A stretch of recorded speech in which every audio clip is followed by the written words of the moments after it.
وہ کافی دیر سے پرواز کر رہی تھی اور کسی تلاش میں تھی۔ مسلسل پرواز کرنے سے اس کے پر بری طرح سے تھک چکے تھے۔ اسے بھوک بھی ستانے لگی تھی۔ اب وہ کوئی محفوظ ٹھکانہ تلاش کر رہی تھی۔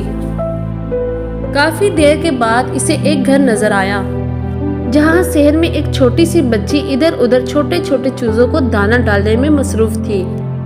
ننھی چڑیا اس صحن میں اتر گئی اور زمین پر بکھرے دانے چگنے لگی۔ مرغی نے جب اپنے بچوں کے درمیان کسی اجنبی چڑیا کو دیکھا تو وہ ننھی چڑیا کے قریب آ گئی۔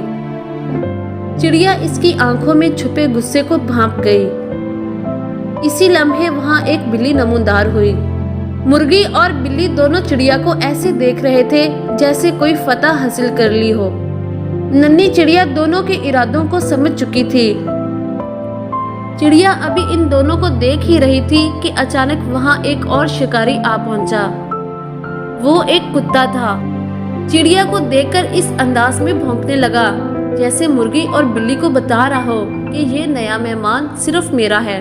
چڑیا کو بہت زور کی بھوک لگ رہی تھی، لیکن اس نئے شکاری کی آمد پر اور زیادہ گھبرا گئی۔ کتا اب چڑیا کے بہت قریب آ چکا تھا۔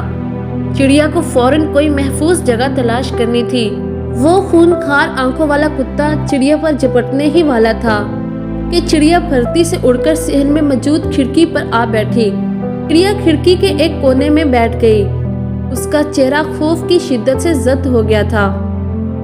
اس نے سوچا اگر یہ کھڑکی اسے نظر نہ آتی تو شاید اب تک وہ خونخوار آنکھوں والے کتے کے معدے میں ہوتی۔ وقت کے ساتھ ساتھ خوف بھی بڑھتا جا رہا تھا۔ چڑیا دل سے اللہ سے دعا مانگ رہی تھی کہ اسے اس مصیبت سے چھٹکارا مل جائے تاکہ وہ آرام سے وہاں زمین پر پڑا ہوا دانہ کھا سکے۔ بھوکی چڑیا اپنی قسمت کے بارے میں سوچنے لگی۔ کاش وہ چڑیا نہ ہوتی بلکہ انسان ہوتی، کوئی اسے اپنا نوالا نہ بناتا، اسے ہر وقت اپنی جان بچانے کے لیے دوسرے خونخوار جانوروں سے اپنی حفاظت نہ کرنی پڑتی، آرام سے چین کی زندگی بسر کرتی، کوئی کتا یا بلی اسے کھانے نہ آتا، اور نہ ہی وہ آج بھوکی پیاسی اس طرح خوف میں رات کاٹ رہی ہوتی۔ وہ رات واقعی بہت دہشت ناک تھی۔ اس نے اپنا سر باہر نکال کر نیچے کا جائزہ لیا۔ وہ خونخوار آنکھوں والا کتا ابھی تک اپنے شکار کی تاک میں بیٹھا تھا۔ اگلی صبح بھوکی چڑیا نے ایک نظر نیچے ڈالی۔ وہاں اب کوئی شکاری نہ تھا۔ اچانک ایک چھوٹی سی بچی کھڑکی کے قریب آئی۔ اس نے چڑیا کو دیکھا۔ اسے وہ چڑیا تقریباً آدھ مری ایک کونے میں پڑی بے جان سی نظر آئی۔ بچی نے اپنے ہاتھ کی انگلی سے چڑیا کو چھوا تو اسے احساس ہوا کہ چڑیا زندہ ہے۔ اب چڑیا کا دل خوف سے ڈوب رہا تھا کہ نہ جانے وہ بچی اس کے ساتھ کیا سلوک کرنے والی ہے۔ اچانک بچی کی آواز آئی، اوہو، لگتا ہے اس ننھی چڑیا کے پر نہیں ہے۔ اس پورے جملے کا صرف ایک لفظ چڑیا کے ذہن میں جیسے اٹک کر رہ گیا۔ چڑیا نے لمبی سانس لی، جلدی سے اپنے پر پھڑپڑائے اور تھوڑی ہی دیر میں وہ نیلے آسمان میں گم ہو گئی۔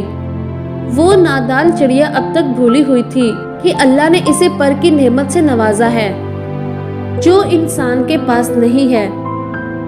ہر جاندار کو اللہ نے مکمل پیدا کیا ہے، بس تھوڑے غور و فکر سے اپنے اندر موجود صلاحیتوں کو خود تلاش کرنا اس جاندار کا کام ہے۔